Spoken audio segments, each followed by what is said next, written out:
Welcome back, everybody. Welcome to Beyond the Stats. Whether you're listening on YouTube, Spotify, anywhere you guys listen, thank you for listening. And we're going to jump right into it. Yes, the NFL 2021 draft did happen yesterday. And yes, it was as promised, as advertised. Everything was big. Everything was huge. Every pick was very at the edge of your seat.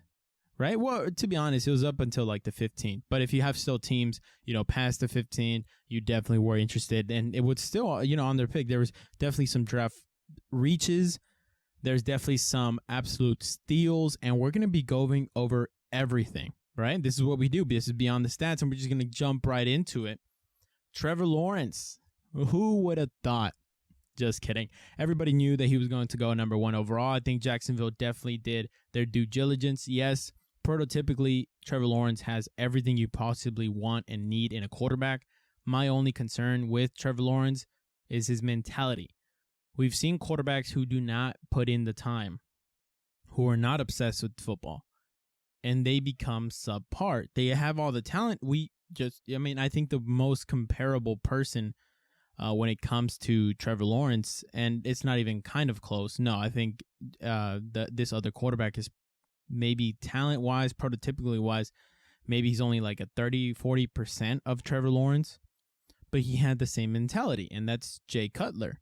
And if you guys didn't know, he came out in 2006, was definitely drafted by the Denver Broncos, and was so on his mentality when it comes to football, right? He like Trevor Lawrence. Now, Trevor Lawrence hasn't specifically said this out loud, personally, but everybody around him close enough to know him and his life understands that and has publicly said that he does not want football is not the end all be all for him. And we've seen that with Jay Cutler. Jay Cutler was drafted by the Denver Broncos, was seen as this talented guy when it comes to the NFL, and he just failed to deliver when it came to the being the quarterback position, because yes, it is a huge amount of pressure. You have to be obsessed with it. There's no other way than not being obsessed to be in the NFL greats, right? Every single NFL great has been obsessed. We see Tom Brady, and like I said, I always go back to Tom Brady because he is the pinnacle definition of great in the NFL. And that's just not what we see. And it's something that it's very unfortunate when it came to Jay Cutler, because he was seen upon as a very talented guy. What had the size, had the arm talent, had the arm strength, 6'3". He had everything, but was never able to reach the top because we all saw it publicly, right? Once you make it to the NFL, there is no secondhand stats. There's no nothing. Everything is seen publicly. Right, you go to the beach, you spend too much time, you get overweight as an NFL quarterback. We've seen that, right? We saw Jay Cutler, lose himself, not put enough effort into his diets, and we saw that transpire into the NFL. And I'm not fat shaming or anything, and I want to publicly say that way you guys don't get confused. But what I'm saying is, whenever you're not obsessed, you don't put in the time. Right? He obviously liked spending time with his family, and there's nothing wrong with that. Like, as a regular person, that's nothing wrong with that. But if you want to be great, then there's a possibility that you have to be a little bit crazy. Right? Have you guys ever heard Elon Musk speak? He said some crazy things sometimes. And it's perfectly fine. And you know why that's perfectly fine? Because he's Elon Musk. If he was making $50,000 a year, as whatever job, and would say the same things, that he would be looked upon as crazy. But as a billionaire, your words carry a different weight, right? And we're not talking about money-wise in the NFL, because obviously Tom Brady has been taking a pay cut. But when he tells you what he does, it should carry a different amount of weight, right? We've seen Big Ben publicly state, or actually reportedly, I don't think he ever said this publicly, but reportedly said, his workouts, his off season consists of a yoga class a week and beer. That's not dedication. That's not obsession. That's not, Elon Musk was living in his office before he made it big, right? I don't know if you guys seen Jeff Bezos' first official office. It was horrible. They had, if you guys read about these businesses, the Netflix, their CEOs, their company at the very beginning, they had to bring in their own chairs because they had no money to buy chairs for the company. Chairs, regular desk chairs, they couldn't afford them. So when it comes to being great, it takes a little crazy. It takes a little obsession. And that's just something that we have not seen from Trevor Lawrence when it comes to, he plays nonchalantly, and there's nothing wrong with that. But if you get hit repeatedly for 3, 4, 5, 6, 7 years, because you're going to the Jacksonville Jaguars, they do not have the best offensive line. That's just fact, right? That no offense, it's just fact. And when it comes to the ability to get up every time you take a hit, the ability to watch film over and over and over again, yeah, it's going to take a toll. Yes, you're not going to be able to spend enough time with your family, your future family, or your wife and your kids. And like I said, Tom versus time. He literally gives his children during the regular season, during the football season, because he's usually in the playoffs as well, 1 hour of his time to his kids. And if you're a kid, you'd probably hate that. And I would get that.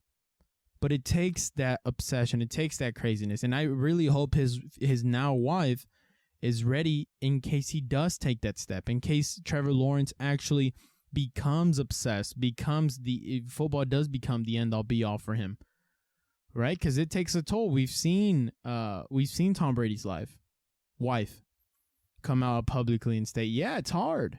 And she has to be the mom, she has to be the dad, she has to be the daycare taker, she has to be everything. And once Tom Brady retires, once he himself says, you know what, I think it's time for me to hang it up, I'm sure he's going to be reminiscent of giving up, retiring. But after a while, he's going to look back and say, I accomplished all of that I possibly could.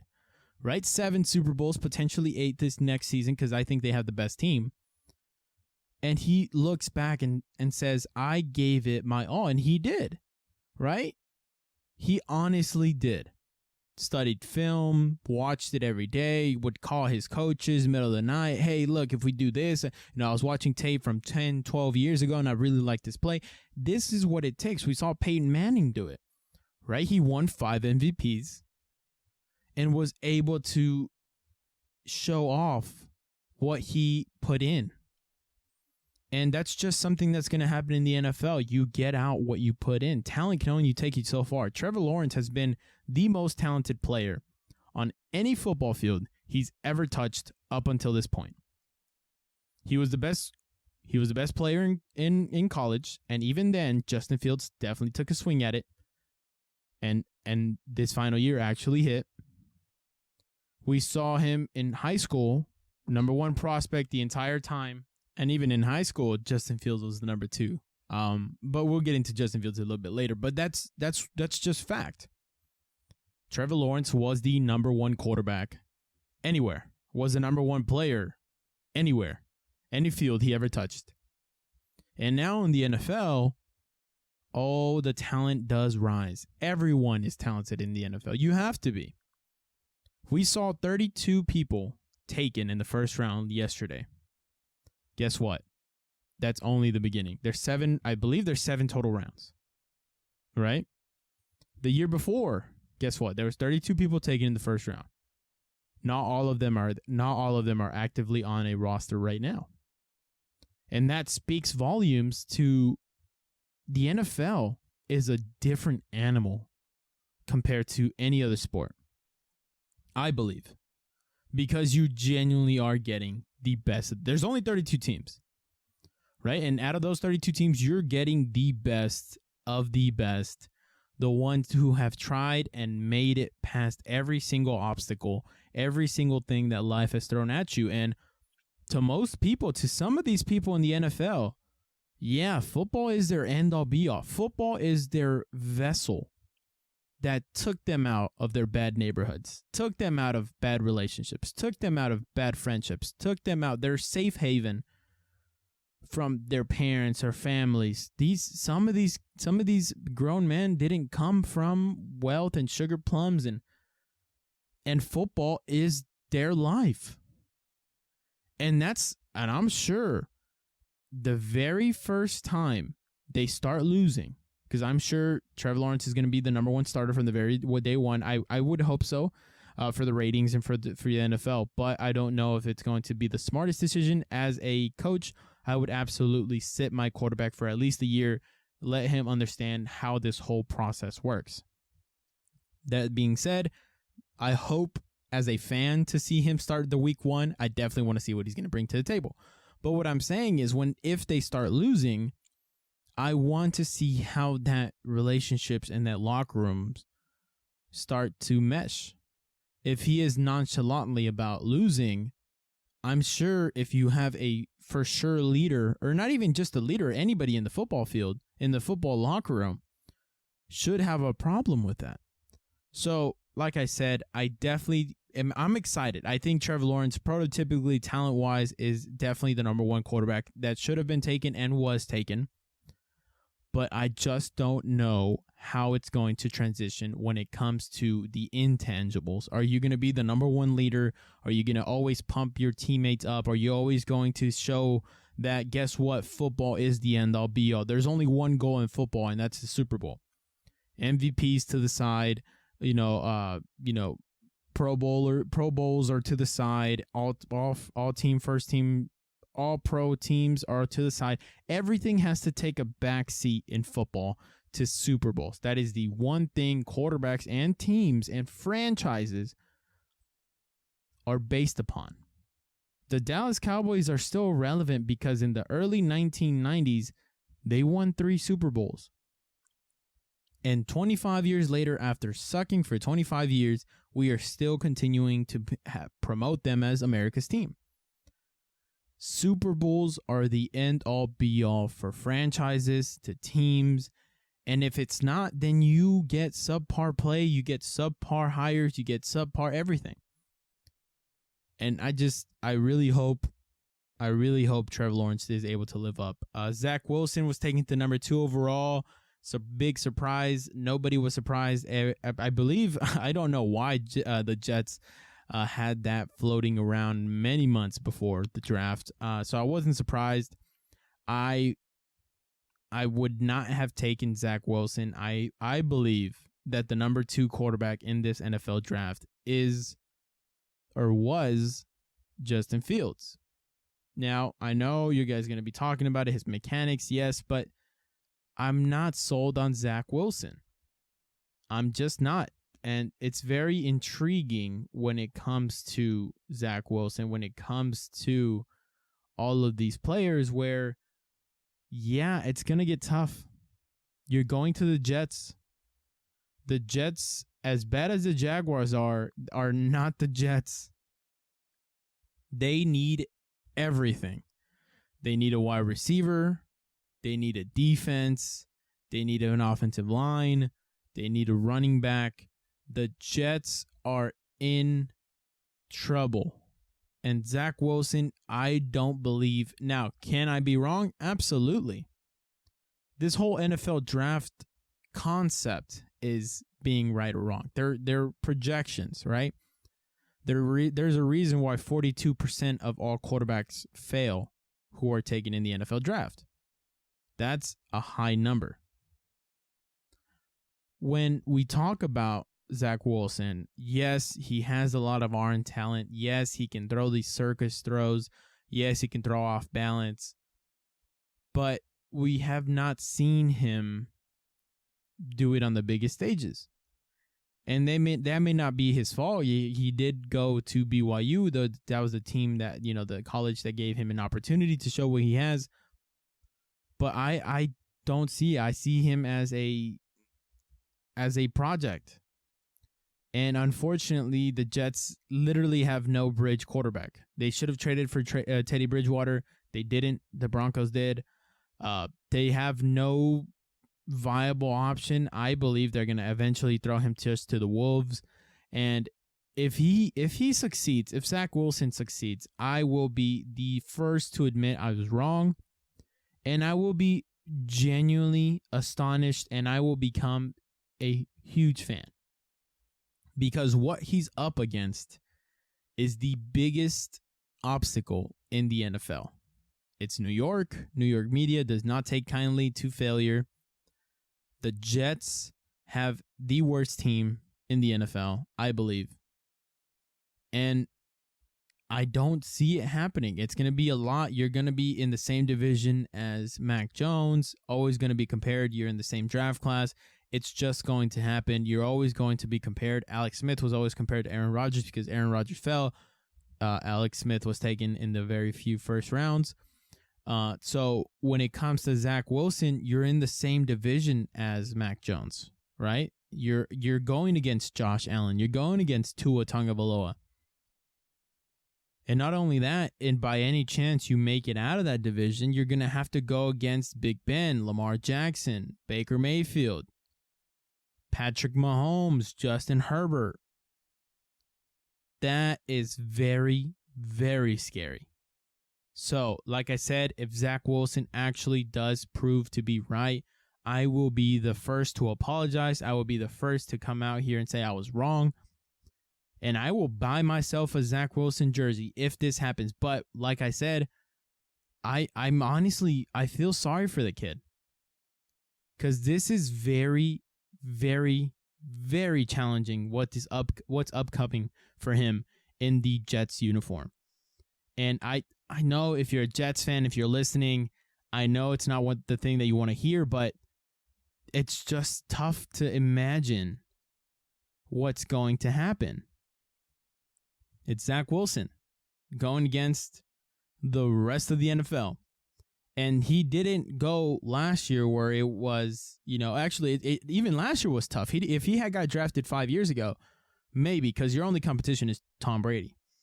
And you can only hope to make it to the playoffs and a wild card because you understand that Tom Brady's going to win the division. But now you understand that the Buffalo Bills are going to win the division.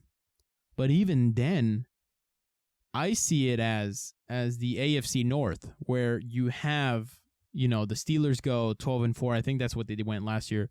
And then you have the Baltimore Ravens and the I'm drawing a blank here. You have the Baltimore Ravens, and who else is in the division? The AFC North. I'm looking this up exactly because I do not know why I am taking a blank. It is the Browns, Ravens. Oh, yeah, so perfect. Yeah, so I had it right. So Steelers went 12-4, and right beneath them was the Browns with 11-5 and the Ravens with 11-5. And then you have the Cincinnati Bengals, who did unfortunately have Joe Burrow get injured. We're going to be talking about that soon. But I feel like the AFC East is now very similar to the AFC North. And that's going to be very tough. You have Cam Newton in the Patriots uniform. Bill Belichick just named them the starter. Obviously, that's not going to last long. I think Mack Jones can eventually take over. But now you have, Jonnu Smith. You have Hunter Henry. You have the wide receivers that they picked up.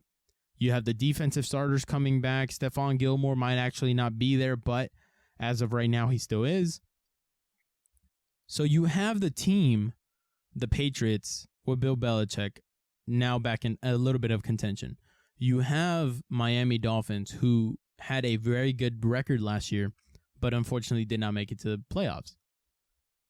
So it's going to be contested a heck lot harder than it was 5 years ago. So, Zack Wilson, I'm sorry. I don't think it's going to work. I don't think you're the savior that the Jets need. I hope I'm wrong. I just don't see it happening. So, I'm excited to see what happens, though. I just can't physically, in my mind, say, yes, he is the answer. We saw Sam Darnold get absolutely shellacked every single game, become gun-shy. We saw him become a broken quarterback. Not as broken as Carson Wentz, but we saw what happened with the Jets. So happy that whenever he got traded, he was celebrating out of his mind. I can't unsee that. Because remember, Sam Darnold was Zack Wilson before Zack Wilson. Sam Darnold, if everybody's hadn't forgotten, was supposedly going to be taken number 1 quarterback overall. Now that eventually the Browns go on and take Baker Mayfield, but when it comes to Sam Darnold, he was the guy who was supposed to take over.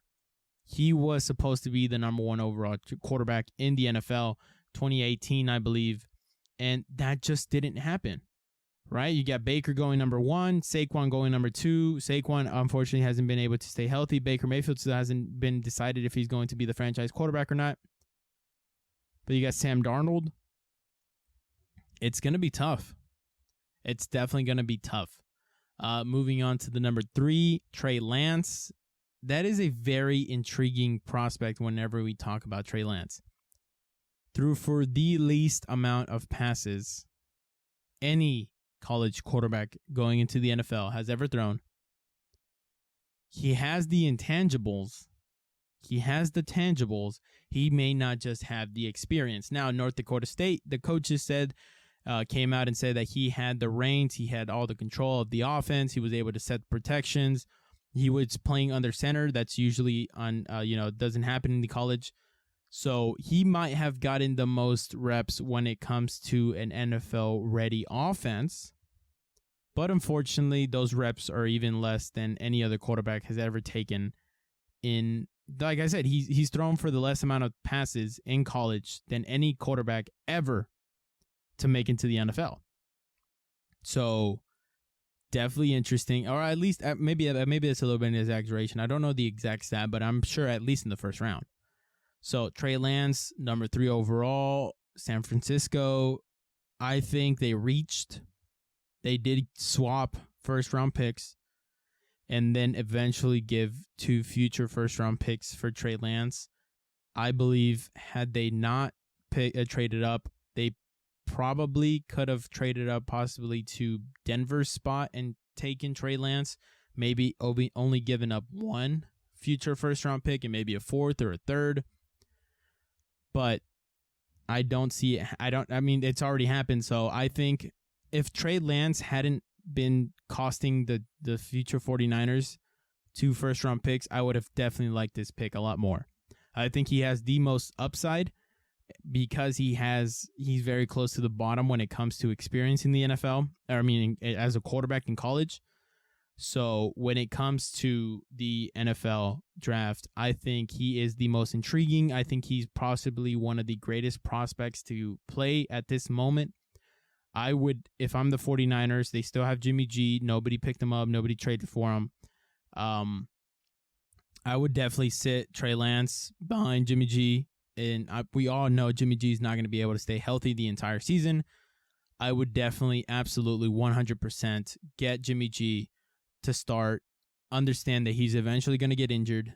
I knock on wood that he doesn't, but if history is any tell of the future, he's probably not going to stay healthy.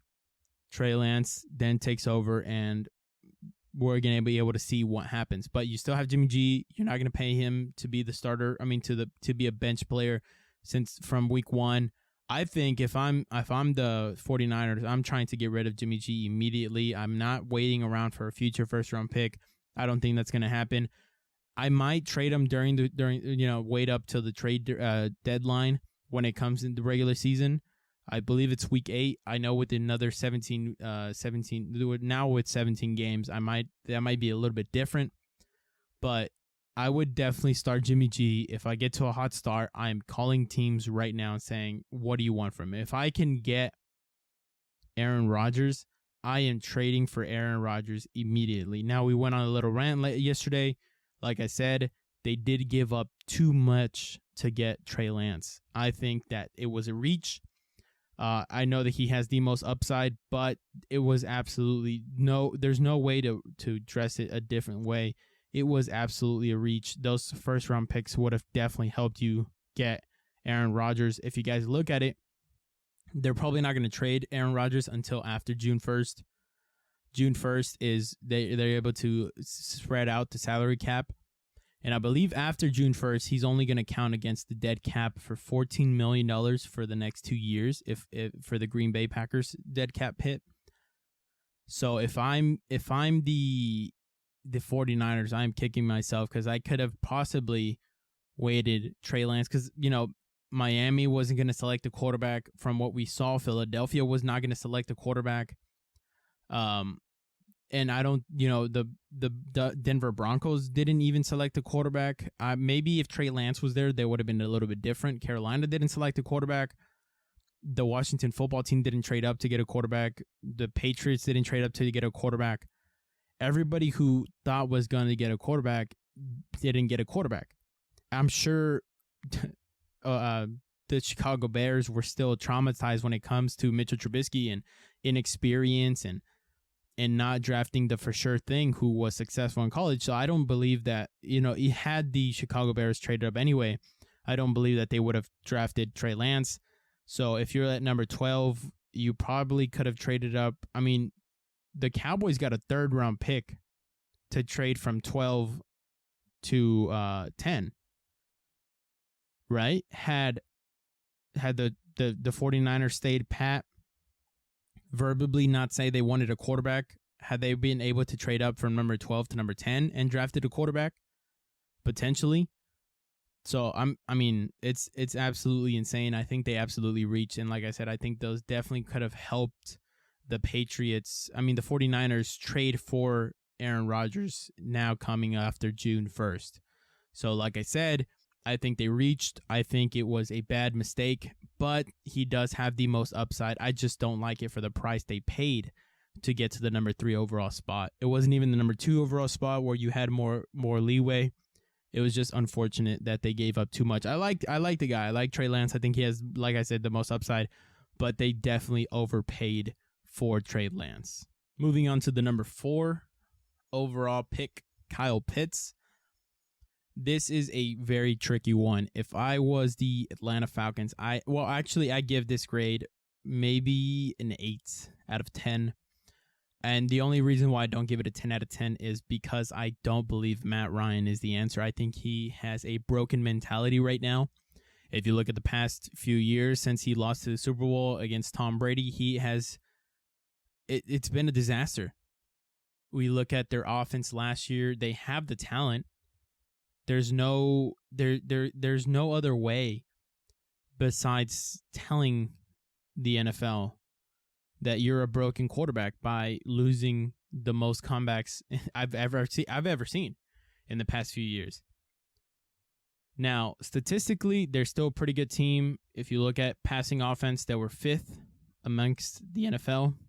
If you go total offense, you look for the Atlanta Falcons, they were probably top 10. Let me see if I'm not mistaken. I'm definitely looking for them as I'm talking. So they were 16th. So I can only imagine their rushing wasn't that effective. And it wasn't. They were ranked 27th in rushing. The offensive line needs improvement. Matt Ryan is a statue. I, at the number 4 overall spot, would have chosen Justin Fields. I would have dove in, unless they think there's a quarterback in the future, maybe Justin Rattler or Rattler from Oklahoma. I don't know if I got the first name right. If they know that they're going to be bad this upcoming season to get another quarterback in the future, I just don't see Matt Ryan. I definitely would have traded away from Matt Ryan. I would have done everything I can in my power to get rid of. I see Jimmy G as a Matt Ryan. Jimmy G can't stay healthy, and Matt Ryan does stay healthy, but when he's on the field, he gives up the most comebacks. And I know that's dependent on the defense as well. But they didn't even choose defense in this draft. They chose offense again. Offense is not the problem. Like I said, they were ranked 5th in total offense. So if I'm the Atlanta Falcons, I can't pass on Pitts because he's possibly the greatest prospect in this NFL draft in total when it comes to positions. But as a Atlanta Falcon fan, which I'm not, but if I was, I see what's going on. I see what's happening with the Atlanta Falcons. They're not right mentally. They need a new captain as their quarterback. They do need a new fresh voice as the head coach. And I know Dan Quinn is no longer the head coach. But if I'm Atlanta, I would have definitely absolutely chosen Justin Fields. Now, that back to their pick, Kyle Pitts, an absolute monster. I think that was the best choice if you were not going to go with quarterback like they did not. I think it was between Kyle Pitts and Penne Sewell. I personally would have possibly chosen Sewell because of the offensive line, and I need Matt Ryan to stay upright. Their offensive line is not great by any standards. They definitely could use the help, but I understand why they did not go with Sewell because Kyle Pitts is possibly the best prospect of all time. So, like I said, I think Kyle Pitts is absolutely going to be a monster in the NFL. I think he has everything, intangibles, tangibles, everything that's going to be needed. So I'm excited to see Kyle Pitts and what he does. But like I said, if I'm Atlanta, I hope they have a backup plan for the quarterback. I hope they don't turn into a Pittsburgh Steelers where now they just signed Mason Rudolph to a 1-year extension for $5 million. Mason Rudolph's not the answer. Big Ben is no longer the answer. So if you're Atlanta, you do not want to get into quarterback purgatory because quarterbacks is the most difficult position to find in the NFL. So like I said, Justin Fields may not turn out to be as great as a quarterback as I project him to be, but you have to go with facts, and right now, Matt Ryan is not the answer. So if I'm the Atlanta Falcons, I like the pick. I just don't think it was what they needed. Their offense is already great. Their defense needs the most amount of help. I would have traded back, maybe, potentially, with somebody. And even I could have even potentially traded back into the first round to get, maybe Justin Fields. Maybe I trade back with Miami, who wanted Kyle Pitts, or maybe Dallas, who wanted Kyle Pitts. Trade back into the first round again, and potentially be able to pick Justin Fields and a defensive player, maybe J.C. Horn, anybody that needs help, because they do need the most help. They didn't go out and buy too many people in free agency. That was very disappointing if you're a Atlanta Falcon fan. But like I said, Kyle Pitts, I don't think he's potentially the answer. He can be for offense. He's going to be the icing on the cake. He's going to be the whole cherry. But like I said, you got Julio. They're probably going to trade for Julio. So you're going to be left with Kyle Pitts and Calvin Ridley and Hurst and, Gage. So I get why they chose Kyle Pitts. I just don't think Matt Ryan is the answer for the quarterback at that position, and their defense needs the most help. So if I was the Atlanta Falcons, I definitely would have dished out more money for defense in the offseason. They can still get Richard Sherman or any other player that they need for defense, but I get what they're doing. They're probably going to move on from Julio Jones, which Kyle Pitts will absolutely help the transition with Calvin Ridley as the number one receiver. So I get it. I just don't think Matt Ryan is the answer, and I absolutely know for a fact that defense is not going to do much better than it has been for the past few years. So I like Kyle Pitts. I think they reached a little bit just because they didn't address a need. They addressed like I said, they chose a cherry on the cake instead of the whole cake.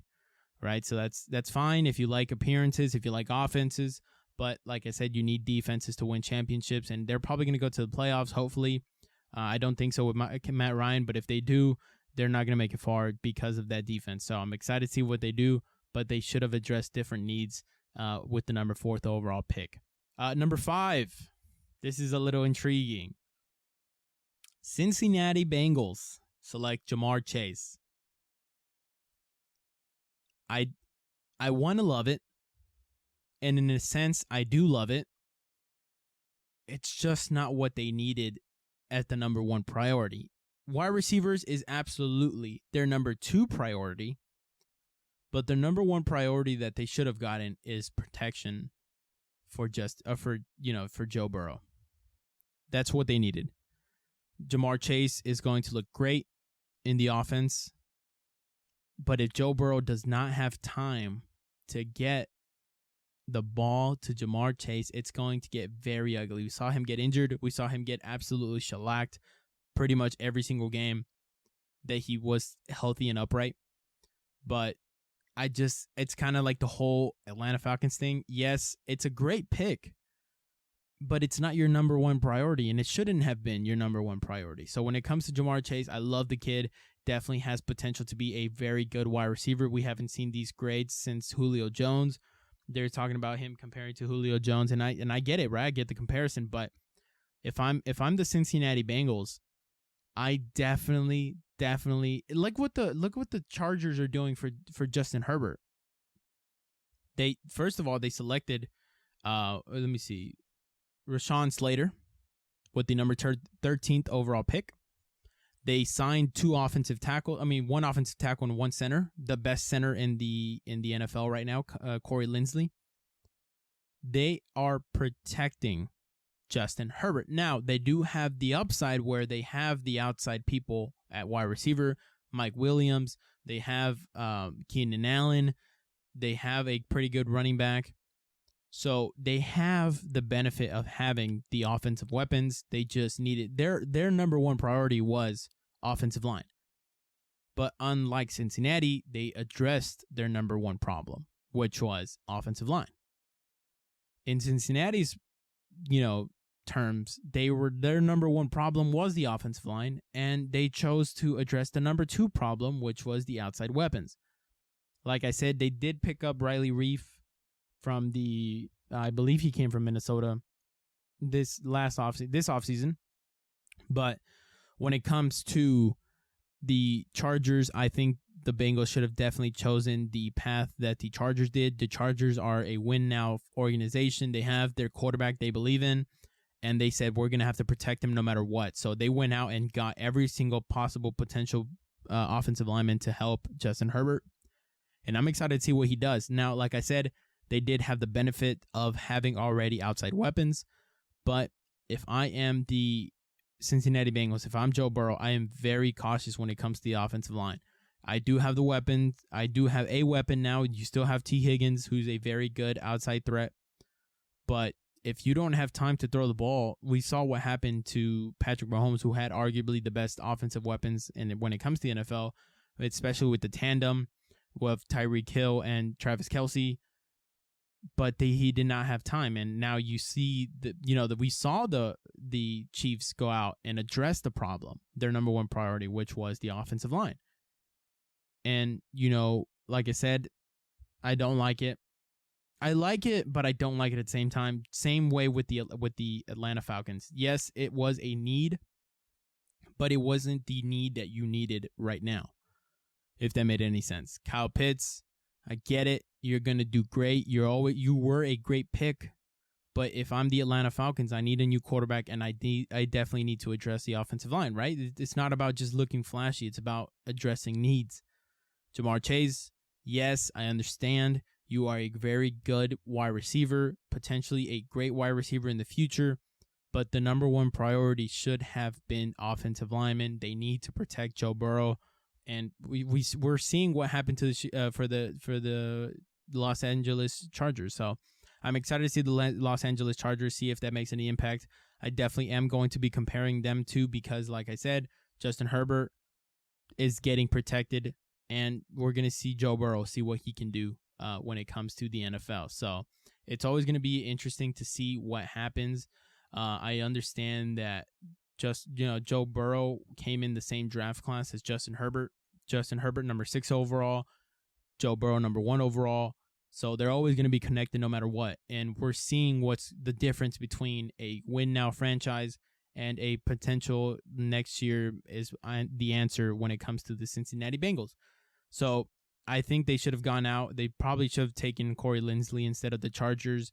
But like I said, they absolutely need to address the entire process of protecting Joe Burrow. So I'm excited to see what happens, but I definitely think they should have addressed the offensive line before going out and getting offensive weapons. We have number 6 overall, Jalen Waddle, wide receiver, Alabama, Miami. I think this was a great pick. That's because the Dolphins definitely needed a playmaker for Tua. I know that Jalen Waddle actually played with Tua, but I think this is a great pick. I wouldn't have gotten mad if they went Sewell, just because they, like I said, I think we talked about this a few episodes ago. They did trade their tackle, Eric Flowers. I thought that we're going to address that problem because they're down to tackle, but I'm excited to see what happens. They definitely needed an outside receiver. Their offensive line did pretty well last season. Definitely kept Tua on his upright, as as good as they possibly could, I believe. So Jalen Waddle was absolutely a monster as a wide receiver in Alabama, and I'm excited to see what he does. So I think number 6 was an absolute perfect pick. They understand that they have an offensive line issue, but it's not the number one priority. Their number one priority is getting Tua the ball and surrounding him with talent. That way he can succeed. So I definitely love number 6. Like I said, I would have loved Bengals if they, their pick with Jamar Chase, if they had addressed their offensive line a little bit better in the offseason, but they didn't. So I can't love it as much as I do love Jalen Waddle with the Miami Dolphins. So I definitely love Miami with Jalen Waddle, and I'm excited to see what happens with Tua. Hopefully he takes the next progression and understands what it takes to become a great quarterback in the NFL.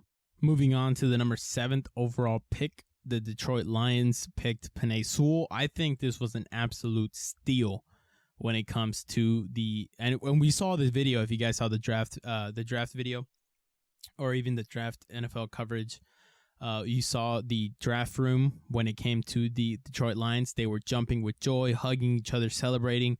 And I would too. If Penne Sewell falls all the way into your laps at number 7, I'm sure that they were looking probably into Rashaan Slater or Jamar Chase, Jalen Waddle. Somebody was going to be there and on offense, because that's probably the number one priority since they just did trade for Jared Goff. So if I was I'm excited. I think this was an absolute steal. I think Penne Sewell is going to be a very good offensive tackle, and when it comes to protecting Jared Goff, it's probably going to be the number one reason. So I'm excited. They still have somewhat of weapons outside. They did lose Kenny Golladay, but I think they definitely have potential to be a little bit better.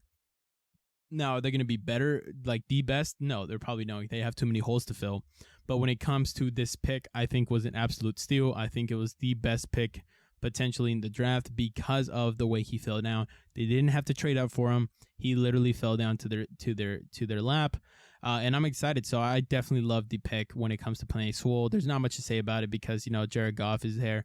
Jared Goff is not the most mobile quarterback, but he still can move. And when you have Penne Sewell there as an offensive tackle to protect your quarterback, I think it's a no-brainer. So I understand why they were jumping with joy, but it was just I'm sure they were believing, if they actually believed in being able to draft Penne Sewell, they would have to move up. Because like I said, I believe that the Cincinnati Bengals or the Dolphins should have drafted him. But like I said, I love the pick. Moving on, number 8, J.C. Horn. I think there's a little bit of a reach. I understand that the Carolina Panthers do need help on defense. I think they could have gotten a better. I think Patrick Surtain's going to be a little bit better a cornerback than J.C. Horn, so I definitely would have taken Patrick Surtain. You still have, Sam Darnold, maybe taking Rashaan Slater, but at that time, maybe even Devontae Smith to pair with Sam Darnold. But I do understand they did pretty well last season. They still have pretty good weapons on the outside. They still have Christian McCaffrey.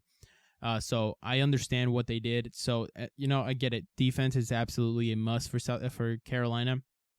And J.C. Horn is a pretty good cornerback. I know that he was arguably the number 1/number 2, always between him and Patrick Surtain. And I love it. I absolutely love it. So it's nothing wrong with that pick. I understand that they needed defense, and they went out and got the, either one or two best cornerbacks in the college, in college draft. So I'm excited to see what he does. I personally think Patrick Surtain is going to be a little bit better, but like I said, as long as you get what you want, and as long as you get what you need, and you look at your defenses and your schemes and how he played, like I said, he did a pretty good job against Kyle Pitts, arguably the best prospect in the NFL draft. So I can't hate it. I kind of love it. I think Patrick Surtain could have been the answer. I was surprised they didn't take another quarterback. They were supposedly going to be taking another quarterback, but apparently they are all in on Sam Darnold. Like I said, they've already traded away Teddy Bridgewater, so I'm excited to see what they do. Denver Broncos, Patrick Surtain, number 9. I want to love it. I do like it a lot, but their number one priority should have been quarterback. I can't stress that enough. Yes, Patrick Surtain is a very good cornerback. Yes, he's going to be a Pro Bowler.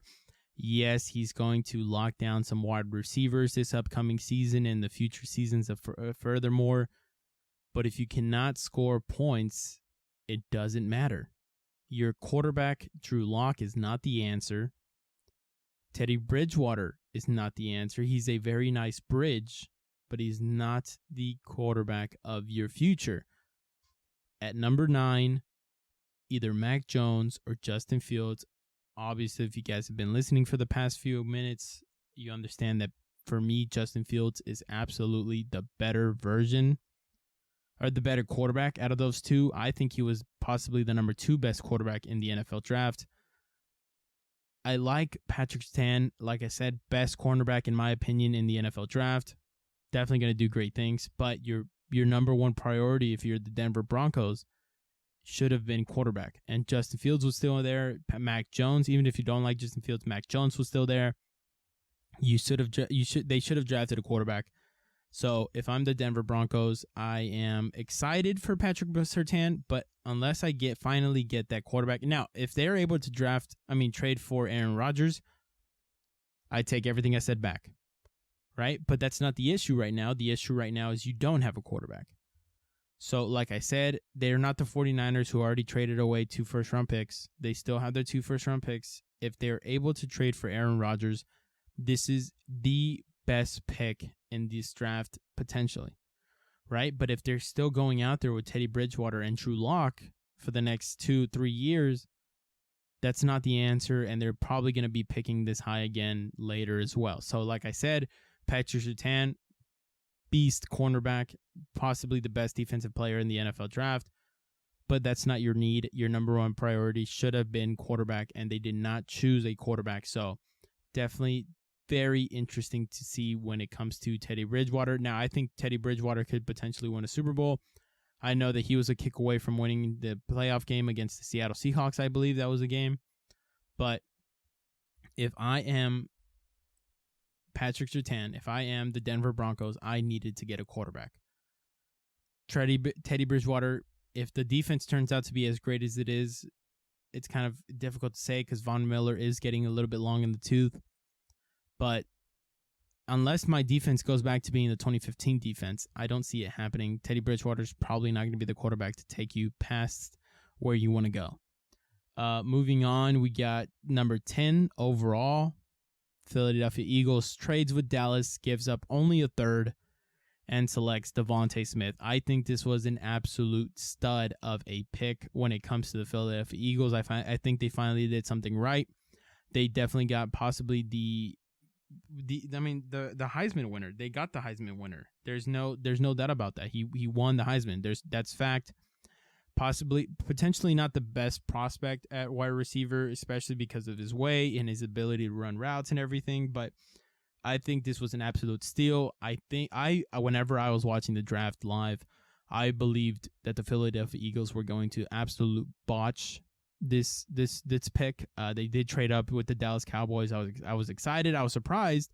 Usually teams don't trade within their division to help their team improve. But like I said, Devontae Smith was there. Justin Fields was still there. Mack Jones was still there. And Philadelphia Eagles publicly went out a few weeks ago, I believe, and said that Jalen Hurts is not the starting quarterback. They didn't name him the starting quarterback. Said that he has to win his job against apparently Joe Flacco because he's on the team as well. I don't get it. So I was very surprised whenever I saw them going up to number 10. I genuinely believe that they were potentially going to be drafting Trevor Lawrence.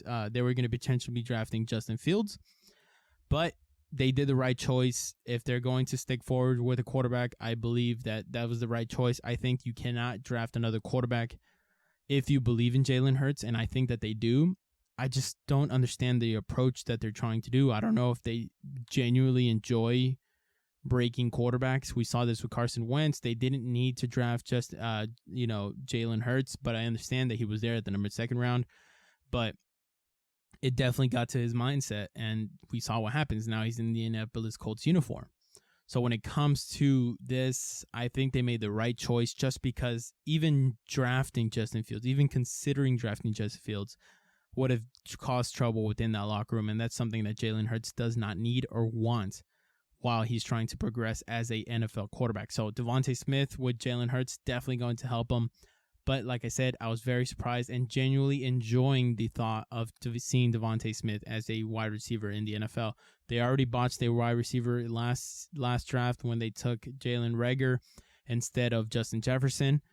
But hopefully Devontae Smith does live up to the Heisman winning trophy. So I'm excited to see what that. And unfortunately for Dallas, since they weren't able to get a cornerback, I think that's very intriguing when you look at the number 10 overall spot, because the Philadelphia Eagles was able to draft a position against a weakness of Dallas. So who are you going to put on Devontae Smith whenever you have still Jalen Reagor? You still have Dallas Goedert.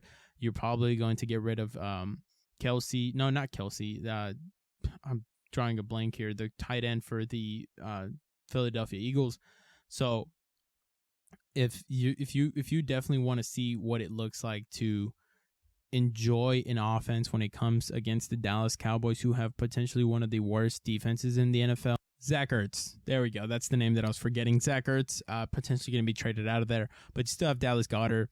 Now you're going to have Devontae Smith alongside Jalen Reagor. And I just think that's going to definitely help Jalen Hurts himself. But like I said, it was very intriguing and very interesting to see Philadelphia moving up with Dallas to draft at a strength where Dallas has its weakest link.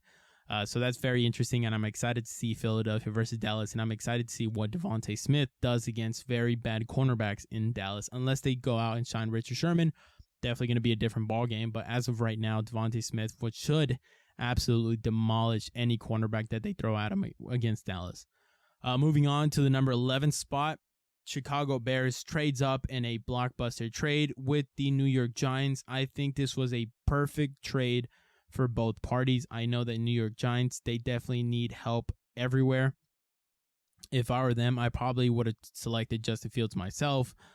But I think that the New York Giants have potentially the best team in one of the best teams, if not the best team in the NFC East. And like I said, I know I just said that they're in trouble, but like I said, the NFC East is complete trash right now. So if you look at the complete teams, they do have a quarterback potentially with Daniel Jones. We don't know if he's going to take his next progression steps to becoming the franchise quarterback, but as of right now, I think he's a little bit better than Taylor Heineke. Washington football team did not draft a quarterback, nor did they trade for Teddy Bridgewater. I would have definitely traded for Teddy Bridgewater, especially if it only cost me a 6th-round pick. Like I said, you have the best defense when you come to Washington football team. You need a quarterback to not turn the ball over. Like I said, Aaron Rodgers is still out there. If they trade for Aaron Rodgers, all bets are off. Definitely the number 1 team in the NFC East, potentially one of the best teams in the NFC in general. But as of right now, they don't have a quarterback. So you look at the best overall teams. You still have New York Giants. They just signed Kenny Golladay. They did take another wide receiver. We'll get to that later. And I think that they did an absolute beast of a job whenever it comes back. They still get a future first-round pick. But for Chicago, I think this was an absolute perfect pick. I think this is what they needed. They needed a quarterback. Andy Dalton is not the answer. Nick Foles is not the answer. Whenever you would talk about addressing your number 1 priorities, this is what Chicago did. Yes, they still have Allen Robinson. Yes, they still need help on the offensive line, but they still have a pretty good offensive line. They have a defense. All they needed was a starting franchise quarterback, and Justin Fields is there. They made a mistake listening to too many projections whenever you talk about Mitchell Trubisky. They passed on Patrick Mahomes. I get it. He was a prospect as well. A lot of projection, not a lot of film study, not a lot of winning when it comes to the NFL the collegiate level. But when you talk about Deshaun Watson, I think Justin Fields is possibly the closest thing to Deshaun Watson in this draft. Whenever we talk about draft prospects, he's won at the biggest stages. He understands what it takes to win. And unfortunately, if you're looking at the Chicago Bears history, they traded up to get Mitchell Trubisky, who was not the answer. He's very similar to Zack Wilson or maybe Trey Lance, where they didn't have enough reps. And yes, you talk about, if we surround him with talent, but it wasn't the answer, right? We saw what happened with Mitch Trubisky. He is now a backup quarterback for the Buffalo Bills. So whenever it comes to the Chicago Bears, they were probably traumatized from that, from listening to too many projections, to listening to too many things. And they finally understood that, what usually happens in collegiate level hopefully does translate. And Justin Fields is a winner. Definitely understand that. I think he's the closest thing to Sean Watson, like I said. So I absolutely love this for Chicago. Yes, they did give up a big chunk of plays, of picks, but understand that they were at the number 20th overall. They weren't moving up from 12 to 10 like Philadelphia. So I understand this pick. I understand what they had to give up. I absolutely love what they did whenever it comes to selecting Justin Fields. And if we look at what the Bears did give up in 2017 to select Mitch Trubisky, it was pretty surprising whenever it came out. I understand that they were picking at the number 3 overall spot. They traded up with the San Francisco 49ers at the number 2 overall spot, and that consisted of obviously swapping firsts that year. They gave up a third that year as well, a fourth rounder that year, and a third rounder the next year, 2018. And if we look at what they gave up to get to the number, I believe they picked number 13. Let me look. I just had it. There we go. They picked number 11 spot. So they traded up from the number 20th overall spot to the number 11 spot. So that's already 9 picks instead of just 1. They gave up, obviously, the swap of the first rounds this year. They gave up a fifth rounder this year, and a first rounder next year, and a fourth rounder next year as well. So I think if you look at the comparable abilities whenever you look at the trade, I think that they're very comparable, especially if you look at the amount of picks that they had to move up this year instead of last year. I mean, in 2017, where they only had to move up 1, but they did give up a bunch load of picks anyway. And if you look at Justin Fields, if he takes the progression or the next steps like we believe, like I said, even with Mitch Trubisky and Nick Foles, they were able to get to the number 20th overall spot in the draft. So that means that they did pretty well in the season.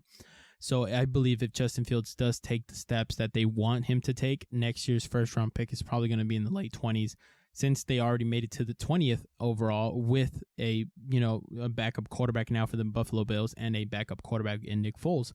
So I think this was an absolute steal. I think Justin Fields is definitely going to be a great quarterback. I love this trade. I think this is the best trade that happened in the NFL draft yesterday. Number 12, Micah Parsons. It is a good pick. I would say even very good pick. I think he is the highest graded defender in the entire draft. Unfortunately, their need was not linebacker. Instead, it was cornerback. Yes, I understand both of their favorite cornerbacks were taken ahead of them, but I would have definitely considered trading up with Denver or maybe even Carolina, because I should have seen that coming. Like I said, their cornerbacks are complete nonsense right now. Their safeties are complete nonsense right now. They just signed Keanu Neal to become a linebacker, and you're left with Micah Parsons. Yes, I understand that Micah Parsons is arguably the highest graded defensive player in this NFL draft.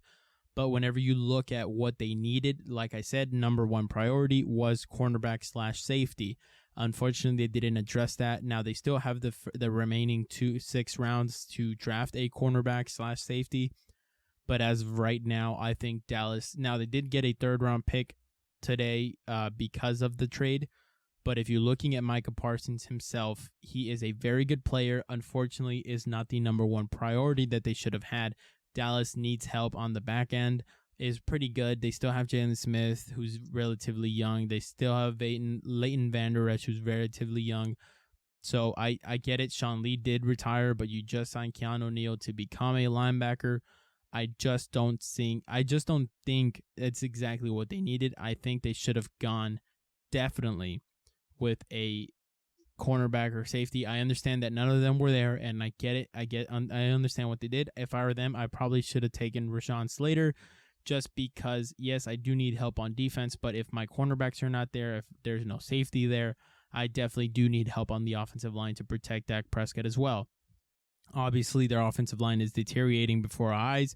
Once looked upon as the best offensive line in the NFL entirely, they're definitely deteriorating. They've already lost too many players, and if I was the Dallas Cowboys, I would have definitely taken Rashaan Slater, just because Micah Parsons may make a difference and may cover, linebackers and may get pressure on the quarterback, but I definitely would not have taken him there because that's not a need. I definitely need to work on my back end.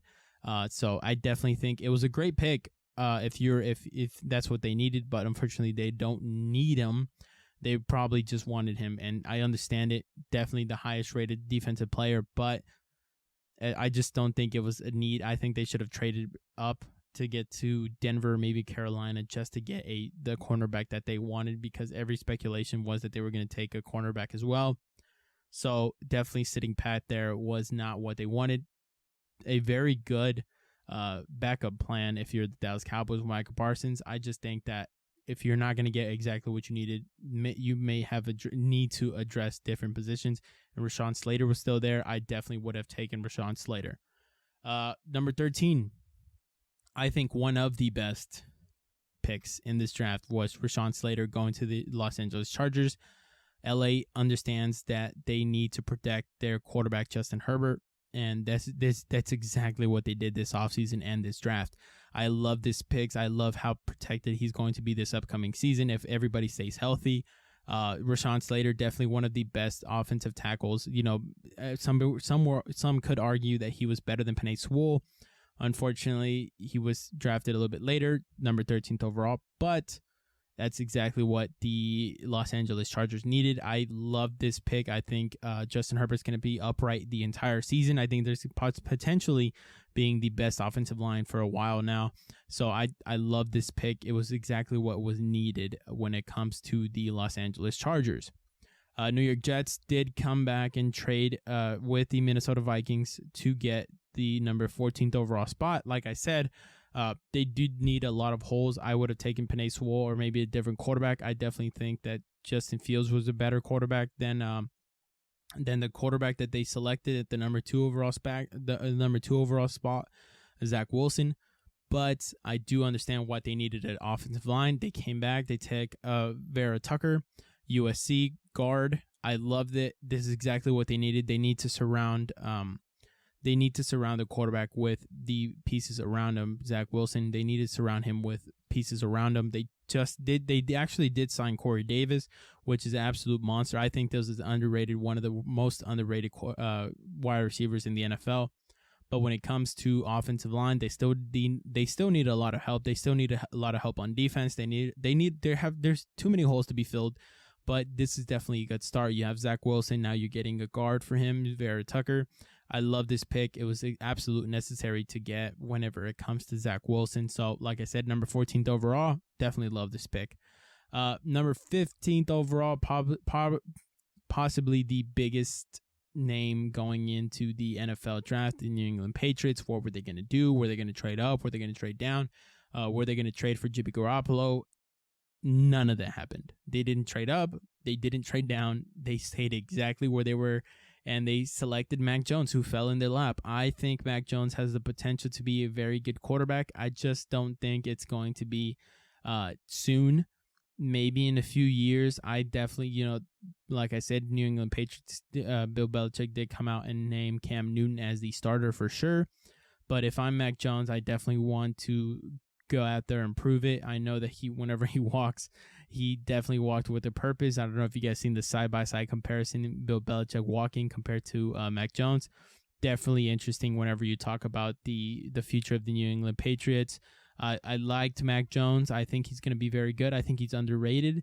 But like I said, it's going to be very interesting because he doesn't have the strongest arm. He doesn't have the most talent. But we've said this about Tom Brady whenever he came out in 2000 as well. So obviously, I'm not comparing him to Tom Brady, but I can compare him to whenever he came out in the draft, whenever he was very undersized. I mean, not undersized because he was 6'4", but he was very thin, ran funny, was not the most athletic, did not have the biggest arm, did not have the most accurate arm. Tom Brady did whenever he came out in 2000. That's what we see with Mack Jones. Now, it's up to Mack Jones to be determined enough to become the greatest quarterback of all time, which I don't see it happening. But I definitely like the trade. I definitely like the pick because it's exactly what they needed. They needed a quarterback who wasn't Cam Newton. Jarrett Stidham is not the answer. Obviously, a complete bust. But when it comes to the NFL and we talk about the New England Patriots, I think this was a very good pick. So number 15th overall, they selected Mack Jones, and I think it's exactly what they needed. I think he's a project. I think if I were the New England Patriots, I would sit him down, wait a year, probably, or maybe even less than a year, because I think Cam Newton is potentially going to have a pretty good season, maybe not the best. Bill Belichick obviously does not have the patience. He definitely needs to win now. Obviously, Tom Brady already won the Super Bowl within the year since he left. So the clock is ticking. Robert Kraft already said if Mac Jones turns out to be a bust, it's going to be very deflating for New England Patriot fans and the New England Patriots organization, because like I said, even Robert Kraft already went out publicly, said that, he has been iffy on the draft picks. So I'm excited to see what happens. Mac Jones, he eventually will play Tom Brady this season. I wonder who's going to be on the team as the starting quarterback, either Cam Newton or Mac Jones. Obviously, Jarrett Stidham is not the answer, but I'm excited to see what happens. Well, that's going to be for today. I know I only went through the 15th. I definitely will possibly do another quick recap of the remaining 17 picks tomorrow.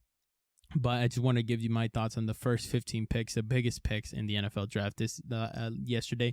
So I'm excited to see what goes on, and I'm excited to see round 2 and 3 this season. So I want to talk about the biggest trades, biggest winners, losers, all of it. I love it. And if you guys want to continue listening, follow us on YouTube, follow us on Instagram, TikTok, Twitter, Facebook, where we post daily usually. So yeah, follow us anywhere. It's the same logo, so look for us, and I hope you guys have a wonderful day. Enjoy a wonderful day.